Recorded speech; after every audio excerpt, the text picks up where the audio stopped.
ntswalang o ne a otlwe ke lehadima ke bona bosibo ke belediweng ka bona ke ka hoo ke le tjena.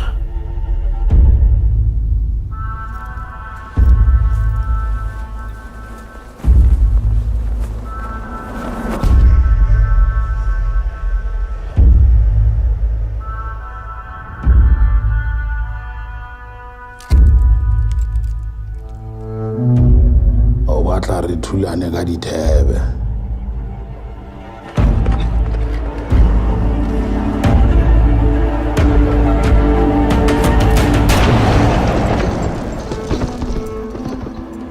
Mohlomongwe ke sepoko.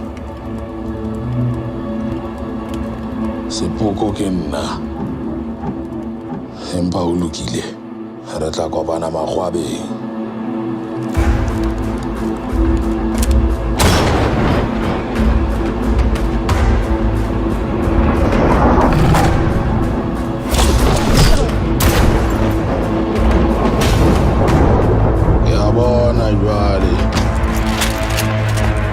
Tlile fatsheng lena ho tlo nka hlola.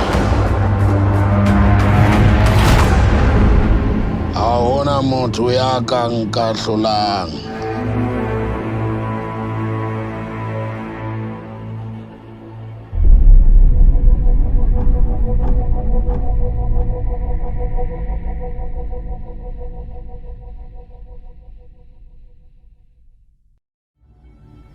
Nna re ka o tseba hore wena o mang.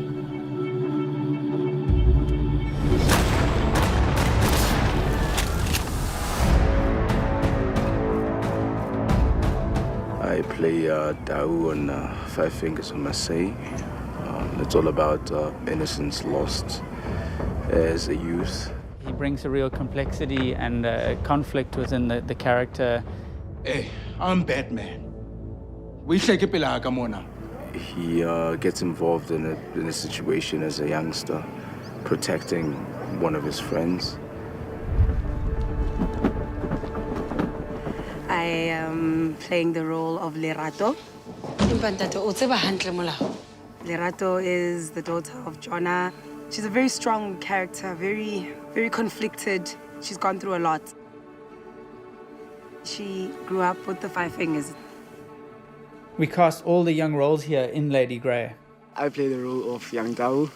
His name means lion. He's the meanest of them all, the naughty one. The character that I portray is young Lerato. None of them have actually ever been on screen before. I play a character of young Bongani. Unati asadwomani. They like stories for tale. The character Luanda is the guy who's bullied by Dao. My character name is Zulu.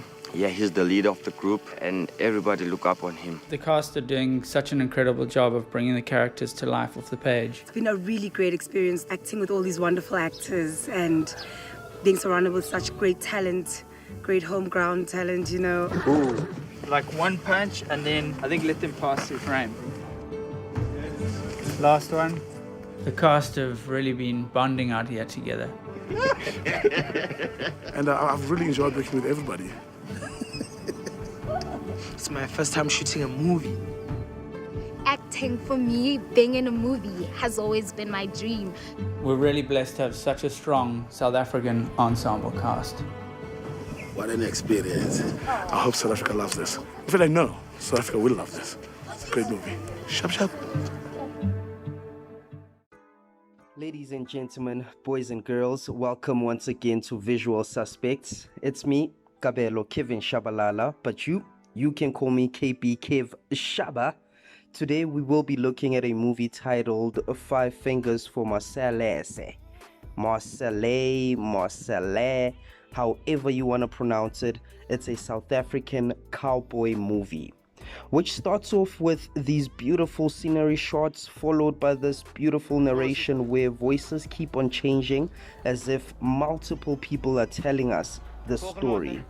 I mean, given our history with the police, what do you think happened here? I mean, as I said, given the history with the police, right?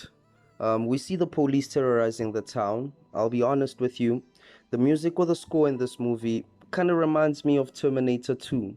So beautiful, straight to the point, on some Hans Zimmer type of music, you know? So we see the young gang fight back against the police, who then take one of the gang member, who happens to be Lerato in this case, and she's thrown in the van, held captive. Then our protagonist, who happens to be Dao, this is where the hero's journey starts, I guess. He decides to go and save her, leaving the crew or the gang or the other gang members behind, and he takes it upon himself. And shoosh, we go. Sorry. So Dao is in prison, thinking about his previous crimes, and I think he's about to be released.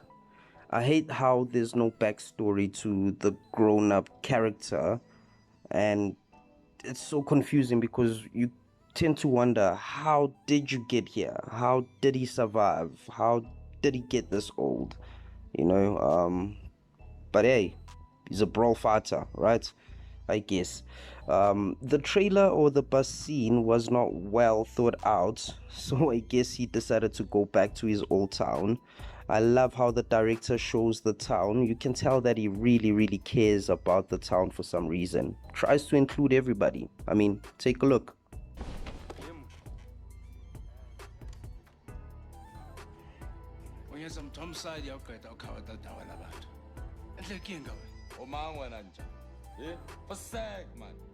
How the town has changed.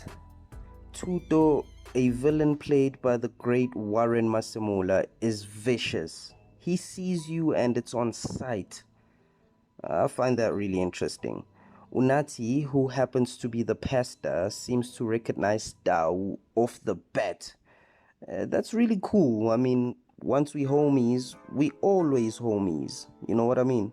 Returning back home, Dao finds out that his brother, Zulu Musembudi, I hope I'm saying it correctly, contradicting names by the way, if you ask me, has passed on, and his son happens to have the very same set of eyes that he did.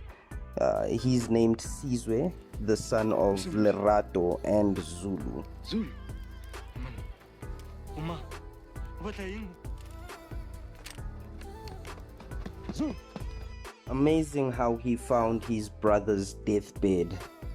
He was actually led by his nephew to the truth in the dock. Interesting. I found it very beautiful. That discovery was so amazing. I don't want to lie, man. Bongani, nicknamed Pockets, runs the town now as a forward-thinking mayor or something of that prominence. And Luyanda, nicknamed Cockroach, on the other hand, is the enforcer, Mr. RM the Law, doing what the police system did to them back in the day. And you can tell in what's about to happen next. The director is very mysterious when it comes to these extortion scenes. A lot is left to your imagination. He leaves a lot to the imagination. You can think whatever you want to think. Like, did he beat up the child instead of the Chinese shop owner? What do you think happened here? I mean, it is extortion after all. It seems to happen a lot out here. The visuals are so powerful that they do the character build up on their own, which I find really interesting at the same breath. Take a look. It seems like the mayor and the police know who is back in town, and this might ruin probably their plans. The entrance of the last boss villain, Sepoko, played by Mr. Hamilton, is like a music video. His opening lines are very chilling. Talk about great acting. It was like meeting this man for the very first time, even though he has played so many characters in his entire career. He brings life to each character that he plays. The leader of the Night Riders, the script in the tavern or the haberdashery, you might even call it a salon, is so beautiful. Second great entrance by the very same villain. How funny is it that Sepoko has a henchman named Sweetface? And then you take a look at Sweetface.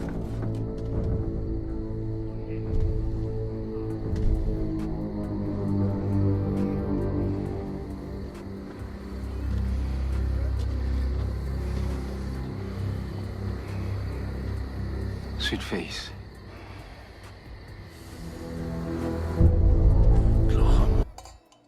I want to fight the police. Say true, Lantern. For my family. Actually interested in Muntu and say no. You fought police before, I know. You fight bad men. Hey, I'm Batman.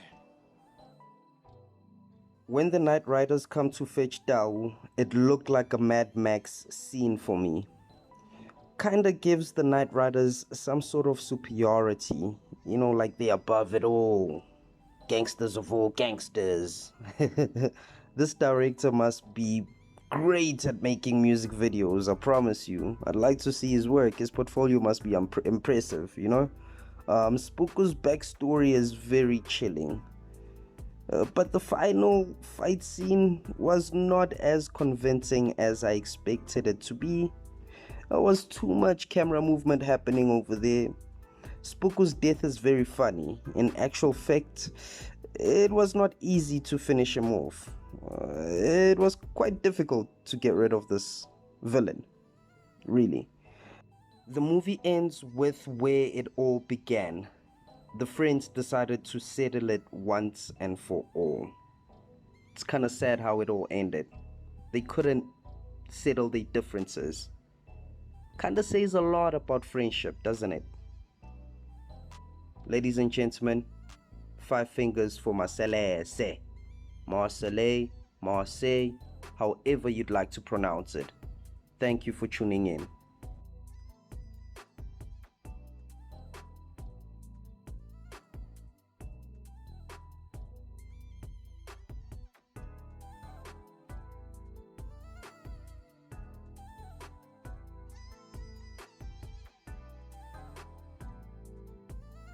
You might could have said nincompoop.